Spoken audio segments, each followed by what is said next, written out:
1. Inovasi pendidikan. Seperti kita ketahui bersama, pendidikan dapat diartikan sebagai usaha yang sengaja dan terencana dilakukan dengan kemajuan dalam meningkatkan kualitas sumber daya manusia.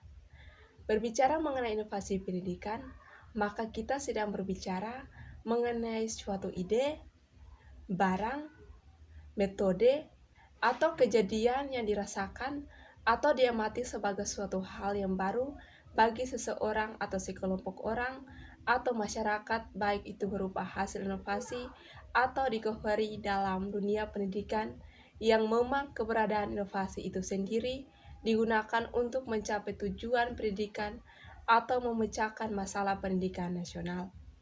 Inovasi dalam bidang pendidikan sangat diperlukan di Indonesia mengingat perkembangan ilmu pengetahuan dan teknologi yang semakin maju, sehingga pendidikan seumur hidup harus kita lakukan.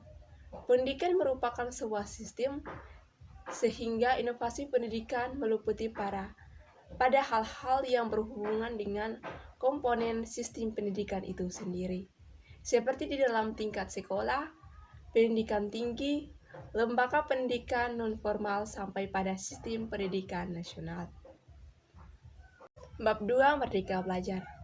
Di dalam Kamus Besar Bahasa Indonesia, kata merdeka dapat diartikan sebagai bebas dari penghambat dan penjajahan atau dapat diamati dengan berdiri sendiri. Menurut para pakar, pendidikan belajar merupakan sebuah usaha yang diupayakan untuk perubahan setiap individu untuk memperoleh perubahan secara keseluruhan yang dapat dia dapatkan dari proses pengalaman setiap individu. Sedangkan kompetensi adalah kemampuan peserta didik untuk melakukan sesuatu dengan baik, misalnya mampu melakukan tugas atau pekerjaan secara efektif. Kompetensi juga mencangkup pengetahuan dan keterampilan yang dibutuhkan untuk menyelesaikan soal atau bahkan keterampilan yang jauh lebih besar dan lebih beragam seperti menyelesaikan permasalahan yang dihadapi dalam kehidupan bermasyarakat atau kemampuan dalam memimpin organisasi. Ada 4 pokok program Merdeka Belajar, yaitu yang pertama, Ujian Sekolah Berbasis Nasional atau UBSN. Yang kedua, Ujian Nasional atau UN. Yang ketiga, Rencana Pelaksanaan Pembelajaran atau RPP. Bab 3. Strategi pelibatan keluarga. A. Strategi pelibatan keluarga di satuan pendidikan. Pada tahun awal pendidikan anak telah dianggap penting untuk membangun koneksi keluarga sekolah anak-anak yang orang tuanya dan keluarganya terlibat dalam proses pendidikan mereka, cenderung mendapat nilai yang lebih baik, memiliki tingkat kelulusan yang lebih tinggi, dari memiliki perilaku yang lebih teratur. Kelibatan keluarga mempromosikan kesetiaan sekolah, pertumbuhan sosial emosional, sikap positif terhadap sekolah, dari keberhasilan akademis. Keterlibatan keluarga berarti lebih dari kehadiran dan partisipasi dalam kegiatan sekolah.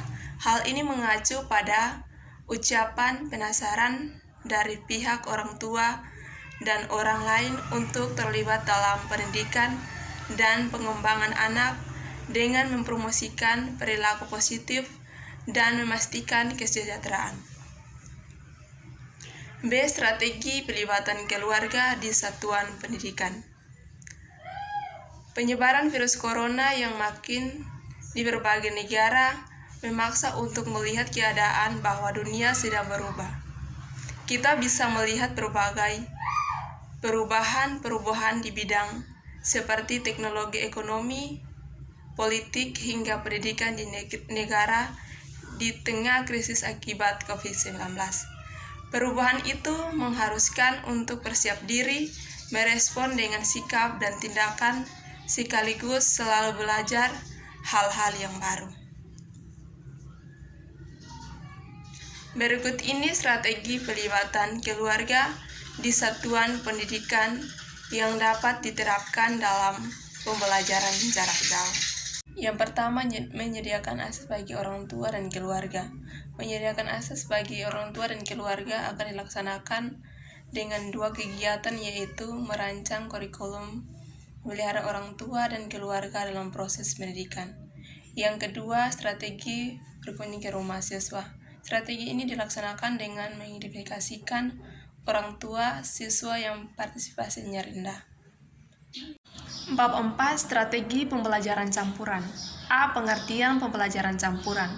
Pembelajaran campuran adalah sebuah kemudahan pembelajaran yang menggabungkan berbagai cara penyampaian, metode pengajaran, dan gaya pembelajaran, memperkenalkan berbagai pilihan dialog antara fasilitator dengan orang yang mendapat pengajaran campuran juga berbagai sebuah komunikasi, pengajaran langsung, dan pengajaran online, tapi lebih daripada itu sebagai elemen dari interaksi sosial. B. Strategi pembelajaran secara efektif di era new normal. Materi pendidikan dan kebudayaan mengarahkan agar semua kegiatan belajar mengajar diadakan di rumah dan harus menjaga cara tersebut menuntut 68 pendidikan untuk menyusun dan membentuk generasi pembelajaran efektif sebagaimana pembelajaran sejarah tatap muka. Metode pembelajaran yang bisa digunakan oleh dalam era norma ini adalah sebagai berikut.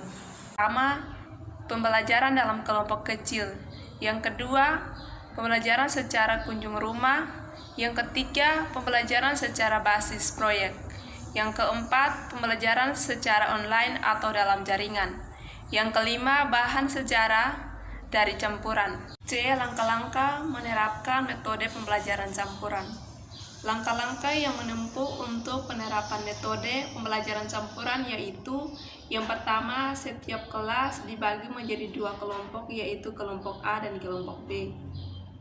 Yang kedua, guru membuat jadwal mengenai pelaksanaan metode pembelajaran campuran ini dengan ketentuan kedua kelompok tersebut tidak melaksanakan pembelajaran secara bersama-sama di sekolah. Yang ketiga, pelaksanaan tatap muka dan daring dapat dilaksanakan dengan waktu yang bersamaan apabila pada hari setelah dikelompokkan pelaksanaan tatap muka di sekolah, maka kelompok upaya melakukan pelaksanaan pembelajaran secara daring di rumah masing-masing.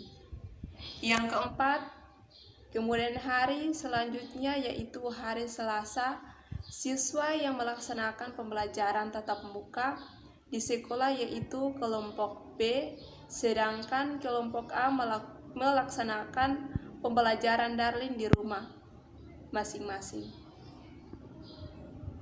Yang kelima, jadwal tersebut terus dilakukan secara bergantian. D. Manfaat yang didapatkan dari penerapan pembelajaran campuran. Berikut adalah manfaat-manfaat yang didapatkan